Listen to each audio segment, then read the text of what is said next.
Assalamualaikum warahmatullahi wabarakatuh. Perkenalkan, nama saya Maratus Solihah dari Fakultas Ekonomi Bisnis Universitas Dian Nusantara. Dalam video kali ini, saya akan mempresentasikan mengenai manajemen sumber daya manusia. Yang pertama, pengertian manajemen sumber daya manusia.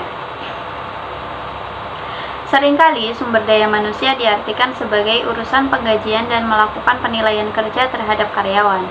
Padahal sebenarnya arti manajemen sumber daya manusia memiliki arti dan peran yang lebih luas, yakni berfokus pada menjaga sekaligus memelihara kenyamanan karyawan ketika bekerja di suatu perusahaan atau bisnis.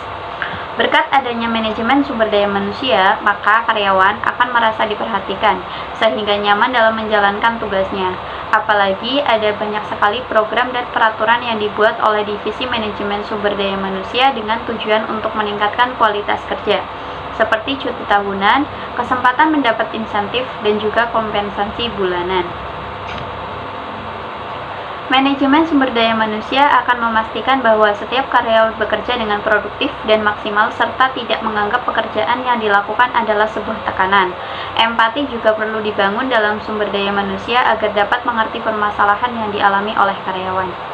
Yang kedua, fungsi pengembangan sumber daya bagi bisnis. Salah satu tugas manajemen sumber daya manusia adalah untuk mengetahui strategi yang efektif bagi perusahaan atau bisnis dengan cara melakukan pengembangan sumber daya manusia. Berikut adalah fungsi pengembangan sumber daya manusia bagi bisnis. Yang pertama, meningkatkan produktivitas. Fungsi pengembangan sumber daya manusia salah satunya adalah untuk meningkatkan produktivitas karyawan saat bekerja. Jadi, sangat mungkin bagi seorang karyawan untuk menciptakan varian baru dari berbagai macam produk yang perusahaan tawarkan. Jadi, konsumen nantinya tidak akan merasa bosan karena perusahaan menyediakan banyak varian. Yang kedua, dapat mengurangi resiko kerusakan produk. Keterampilan dan keahlian yang dimiliki oleh karyawan tentunya dapat mengurangi resiko kerusakan produk. Oleh karena itulah, diperlukan pengembangan karyawan yang dibina langsung oleh manajemen sumber daya manusia untuk meningkatkan keahlian mereka. Karyawan yang terampil dan memiliki kualitas tinggi saat bekerja tentu dapat menunjang produktivitas perusahaan. Ketiga, pekerjaan menjadi lebih efisien. Pekerjaan yang selesai lebih efisien tentu akan berpengaruh positif kepada perusahaan. Oleh karena itu, salah satu fungsi pengembangan sumber daya manusia adalah untuk melatih karyawan, supaya memiliki sifat yang terampil sehingga pekerjaan menjadi lebih efisien. Yang keempat, meningkatkan sikap kepemimpinan. Sikap kepemimpinan adalah kemampuan yang perlu dilatih dan tidak dikuasai oleh banyak orang. Meski bukan seorang pemimpin, namun sikap kepemimpinan ini perlu diterapkan dan diajari kepada karyawan supaya nantinya akan berguna bagi perusahaan, baik sebagai individu maupun organisasi. Yang kelima, memberi tingkat pelayanan yang lebih baik kepada konsumen. Pelayanan menjadi hal penting yang harus diperhatikan oleh sebuah perusahaan. Oleh karena itu, peningkatan pelayanan perlu dilakukan agar bisa mendapat feedback positif dari konsumen. Yang keenam, meningkatkan balas jasa. Balas jasa di sini maksudnya adalah gaji atau upah diberikan kepada pekerja. Balas jasa ini merupakan wujud apresiasi perusahaan kepada karyawan yang telah meluangkan waktu dan tenaganya untuk bekerja di perusahaan tersebut. Tentunya hal ini akan meningkatkan produktivitas karyawan. Yang selanjutnya, tujuan manajemen sumber daya manusia.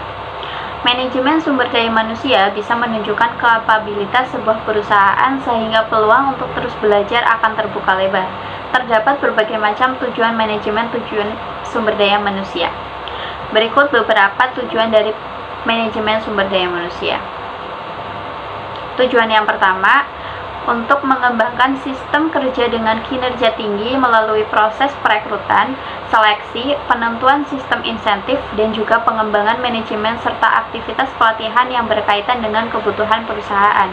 Tujuan yang kedua, untuk mengembangkan praktik manajemen dengan komitmen yang tinggi bahwa karyawan merupakan stakeholder yang memiliki nilai tinggi serta dapat membantu untuk mengembangkan iklim kerja sama serta kepercayaan bersama.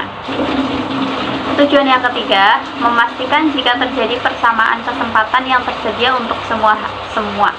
Hal ini berarti akan ada keterkaitan yang saling menguntungkan antara perusahaan dengan karyawannya. Tujuan yang keempat, memastikan jika karyawan dinilai dan dihargai terhadap pekerjaan dan pencapaiannya. Memperbaiki dan mempertahankan kesejahteraan fisik serta mental karyawan. Tujuan yang selanjutnya, menciptakan iklim yang humanis, produktif, dan harmonis untuk mempertahankan hubungan yang baik antara manajemen dengan karyawan. Yang selanjutnya, manfaat sumber daya manusia. Sumber daya manusia adalah aset yang sangat penting bagi sebuah perusahaan. Oleh karena itu, tidak heran jika sumber daya manusia perlu dirancang secara lebih efektif.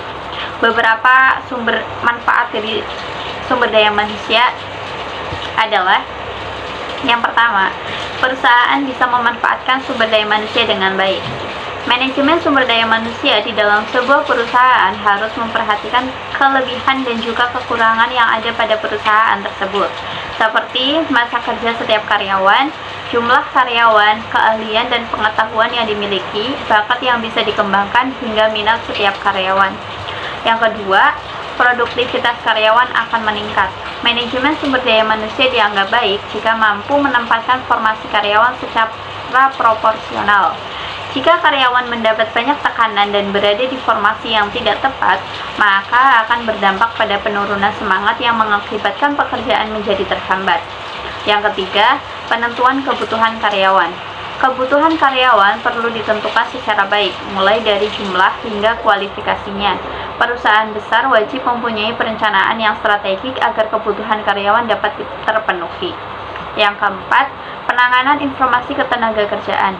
Penanganan informasi ketenagakerjaan yang ada pada manajemen sumber daya manusia meliputi status perkawinan, masa kerja karyawan, tunjangan, pendidikan, jumlah penghasilan, jabatan yang pernah diduduki, keterampilan yang dimiliki, hingga pelatihan yang pernah diikuti. Manfaat yang terakhir dari sumber daya manusia yaitu penelitian. Sebelum melakukan tahap perencanaan, tentu harus melakukan penelitian terlebih dahulu.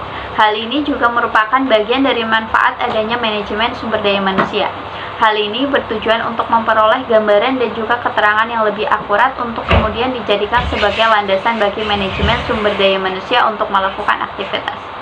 Demikian presentasi dari saya. Sekian, wassalamualaikum warahmatullahi wabarakatuh.